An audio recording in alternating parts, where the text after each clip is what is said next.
and welcome back to my channel. So if you are new to my channel, my name is Bree and I am a 28-year-old stay-at-home mom. I have a 5-year-old son and almost 6, he'll probably be 6 by the time you see this video, and a 4-year-old daughter. And I am currently pregnant with twins. So today's video is going to be my 26-week twin update. And if you haven't seen my last video, shortness of breath is a real thing. So yeah, shortness of breath is happening. I'm sorry if that's annoying. Sorry. I'm gonna be looking at my phone. So yeah, I think I'm gonna be doing these updates every 2 weeks until we get to like 32 weeks, and then I'll start like a baby watch video. Yeah, I feel like it can get pretty redundant, especially with the symptoms and things that's happening between 26, 27 weeks, you get me. So my next update will be at 28 weeks because I have a lot going on. We have a baby shower, we have family coming down from New York. Hopefully they let me record them. You guys will get to meet some of my friends. So we're gonna have baby hauls, obviously.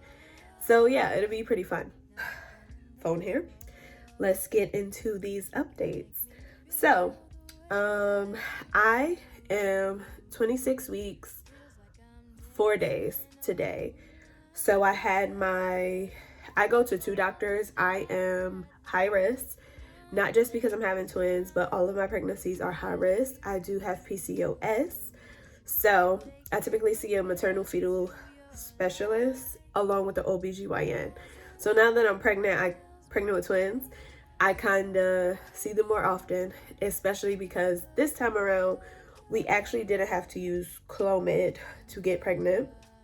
After about almost 3 years of trying, we got pregnant naturally and with twins, which is like crazy. My last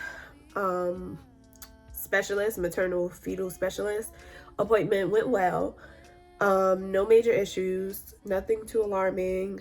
My daughter, I am having boy-girl twins. So my daughter has picked up on weight. My son was weighing more than her this whole pregnancy, and she's caught up. So she's about 2 pounds and I think like an ounce. And he was 1 pound and 14 ounces. So they're super close. One not so positive thing is my daughter has a bit more fluid than my son does. In my previous pregnancies, having excess fluid was a main concern and part of the reason why I had to see so many specialists. So her fluid levels are more than his, but at this point he's like swallowing and his bladder is functioning. So as long as he's swallowing in that amniotic fluid and peeing it back out, he should be fine. I also had my first, and hopefully never again, it's called a fetal fibronectin test, and it was horrible. And from what I gather, it checks to see if a protein that bonds the baby to the uterus is coming apart. So basically let you know if you're going to go into preterm labor. So obviously with twins, preterm labor is a huge concern. Most twins are born from, I believe they said 28 weeks to 35 weeks. So we don't want that. So they was checking that because I had a lot of cramping, really strong, I guess Braxton Hicks, because it wasn't putting me into labor. So to perform this test, they took a long dry swab, sort of like the swabs for COVID, and it was dry, and they stuck it up into my cervix and pretty much scraped it to see if any of that protein was on the swab. It was super painful, and I was in pain for about 24 hours afterwards, but thankfully everything looked good. Placentas still look good, the membrane is still thick, and they mimicked some contractions when they checked my cervical length, which was also good, and nothing happened. So I'm still at a good cervical length as well. I have to start IV infusions for iron soon, which is something I had to do in my previous pregnancy with my daughter as well. It's not too bad. and it helps if I do end up having to VBAC. It'll help with like hemorrhaging. My next regular OBGYN appointment is this Friday, so we see if anything is changed.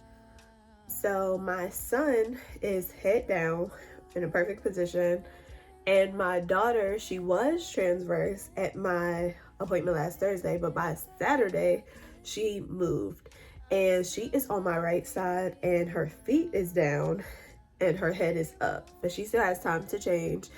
And basically they told me even if they stay that way, as long as my son is head down, I would still be a good candidate for a VBAC. The only downside is that once I push him out, they're going to have to manually stick their hand up there and turn her, which is fine.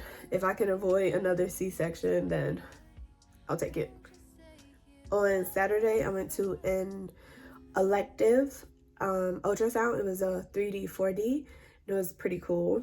It's still crazy because I make like the same looking kids over and over. So my daughter looks like my oldest son, and my youngest son looks like his twin, obviously, but he also has like his own face.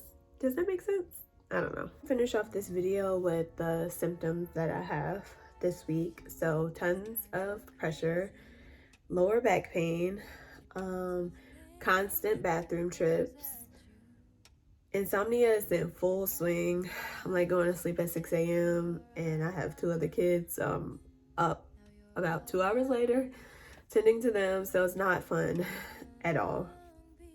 Bleeding gums is still around, but I was able to schedule an appointment with a dentist. Baby brain, I can't remember anything. Shortness of breath, which is constant. Indigestion and heartburn. And at my 4D appointment, I forgot to ask if they had hair, but I'm sure they will. Both of my children came out with a ton of hair. This is TMI, but if you're watching this, you're either pregnant or know somebody who's pregnant, but tons and tons of discharge. Like I almost thought that my water was leaking. It was so much discharge. Yeah. Increased sense of smell. Everything stinks. Nothing smells good anymore. Really sore, tender breasts. I exclusively breastfed my first 2 and my milk never went away. So I have to like hand express to find some relief. So instead of like wasting it, I'm going to start collecting it. Just hand expressing. I'm not going to pump. The collection of colostrum is pretty much just a safety net, I guess you would say, in case I get separated from them at birth, or if they have a NICU stay, or if they get sick. I just have some colostrum ready to go. Lastly, migraines are back in full swing, but it's probably because I'm sleep deprived. I'm not getting much sleep at all. And I don't know if you heard it throughout the video, but like tons of cracking and popping. Yeah. So that was my 26-week update. I really hope that you enjoyed it. And if you did, you already know what to do. Give me a big like. You can comment. And if you really like my video, you should subscribe because I have a few more videos like this on the way. See you in the next one.